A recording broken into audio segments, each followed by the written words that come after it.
आज की कहानी जिंदगी का सबक। अजय स्कूल से वापस आया। वह लिफ्ट में घुसा, तभी उसी के फ्लोर पर रहने वाला राकेश मिल गया।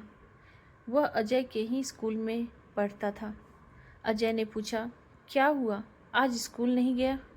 यह सुनकर राकेश बोला, मेरे पापा आज मुझे घुमाने ले गए थे और जानता है उन्होंने मुझे क्या दिया? यह कहकर उसने जेब से आईफोन निकाला। अजय यह देखकर हैरान रह गया। अभी से आईफोन?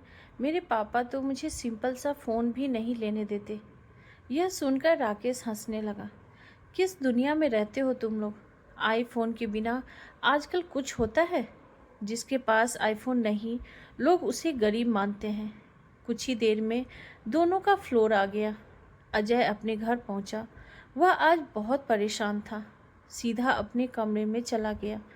अजय संतोष जी और राधिका जी का इकलौता बेटा था। संतोष जी एक कंपनी में नौकरी करते थे। उनकी सैलरी से फ्लैट और गाड़ी की ईएमआई निकल जाती तो कुछ बचता नहीं था। बस किसी तरह गुजारा हो रहा था। इस अपार्टमेंट में शिफ्ट होते ही उनके खर्चे डबल हो गए थे। स्टेटस के चक्कर में गाड़ी भी लेनी पड़ गई। राधिका जी अजय के कमरे में गई। क्या बात है बेटा, तबीयत ठीक नहीं है क्या? चल खाना खा ले। अजय ने लेटे लेटे ही जवाब दिया, मुझे भूख नहीं लगी है। राधिका जी समझ गई कि किसी बात पर गुस्सा है। वो बोली, मुझे बता, बात क्या है? क्या स्कूल में किसी ने कुछ कह दिया? अजय उठकर बैठ गया। मम्मी पता है, मेरे सारे दोस्तों के पास आईफोन है, बस एक राकेश के पास नहीं था। आज उसके पापा ने भी उसे आईफोन दिला दिया। अगर गरीब बनकर रहना था तो यहाँ आने की क्या ज़रूरत थी? राधिका जी को एक बार तो बहुत गुस्सा आया, लेकिन फिर भी उन्होंने बात को संभालते हुए कहा, बेटा ऐसा नहीं कहते। तुझे पता है हमने कितनी मुश्किल से यह फ्लैट खरीदा है, उसकी ईएमआई, गाड़ी की ईएमआई, इसके बाद बहुत मुश्किल से घर का खर्च चल पाता है। अजय रूठ कर बैठा था। वह बोला, बस यही सब बहाने लगाते रहो। पापा को बोले ना कोई बड़ी कंपनी ढूंढ ले, यहाँ अच्छी सैलरी मिले। राधिका जी को अब गुस्सा आ गया था। हाँ, तुझे लगता है तेरे पापा जानबूझकर कम सैलरी की नौकरी कर रहे हैं। जानता भी है कुछ बड़ी कंपनी से हर दिन लोग निकाले जा रहे हैं। और हाँ, कान खोलकर सुन ले, कोई आईफोन नहीं आ रहा है। तेरे स्कूल की फीस भर रहे हैं, वही काफ़ी है। अपनी पढ़ाई कर, इन सब चक्करों में मत पड़।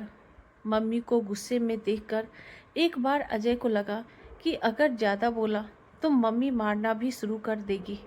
इसीलिए वह चुप हो गया और मुंह फेर कर सो गया। शाम को संतोष जी घर आए। अजय, ये मैं क्या सुन रहा हूँ? आज तुम फिर से आईफोन की जिद पकड़कर बैठ गए। मैं तुम्हें आईफोन नहीं दिलवा सकता। हाँ, जब तुम स्कूल ख़त्म कर लोगे तो एक सस्ता सा फ़ोन तुम्हें मिल जाएगा। इससे ज़्यादा की उम्मीद मुझसे मत करना। पापा, आपको पता है जिस सोसाइटी में आप हमें ले आए हो वहाँ और मेरे स्कूल के सबके पास आईफोन है। सब मुझसे अच्छे कपड़े पहनते हैं, सबके पास बाइक है। हमें यहाँ आना ही नहीं चाहिए था। संतोष ने अजय को अच्छे से डांट कर समझा दिया। तब से अजय उनसे कम ही बात करता था। एक दिन संतोष जी सुबह सोकर उठे तो उन्होंने देखा अजय घर पर नहीं है। संतोष जी उसे ढूंढने गए, लेकिन वह कहीं नहीं मिला। वे घर आए तो राधिका जी बैठी रो रही थी। उन्होंने एक खत संतोष जी को पकड़ा दिया। उसमें लिखा था, पापा, मैं घर छोड़कर जा रहा हूँ। मैं अब कुछ बनकर ही वापस लौटूंगा। एक एक चीज़ के लिए मन मारकर मैं नहीं रह सकता। संतोष जी सिर पकड़कर पलंग पर बैठ गए। इधर अजय ट्रेन पकड़कर सीधा मुंबई पहुंच गया। उसे यकीन था कि एक दिन वह बड़ा आदमी बन जाएगा। स्टेशन से बाहर आते ही चारों तरफ भीड़ दिख रही थी। अजय एक होटल के सामने से गुजरा। उसे भूख लगी थी। वह उस होटल में गया। वहाँ एक वेटर आया, उससे खाने का ऑर्डर ले गया। कुछ देर में एक कमज़ोर सा आदमी जिसकी उम्र लगभग 45 साल की थी, खाना टेबल पर लगा गया। अजय खाना खाकर जब होटल के मालिक को पैसे देने गया तो उसने कहा, ये जो सामने आदमी है बहुत कमज़ोर है, इसे हटाकर किसी ढंग के मजबूत आदमी को काम पर रखो। यह क्या ही काम कर पाता होगा। बेटा, यह आदमी बहुत अमीर बाप की औलाद है, लेकिन आज से 20 साल पहले यह किसी बात पर अपने घर वालों से नाराज़ होकर यहाँ आ गया।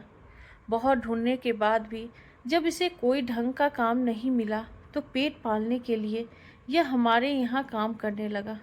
कुछ साल बाद यह वापस अपने घर गया, लेकिन तब तक इसके माता पिता इसे याद करते करते मर गए थे। सारी संपत्ति पर इसके रिश्तेदारों ने कब्जा कर लिया था। फिर यह वापस यहीं आ गया। तब से चुपचाप काम करता रहता है।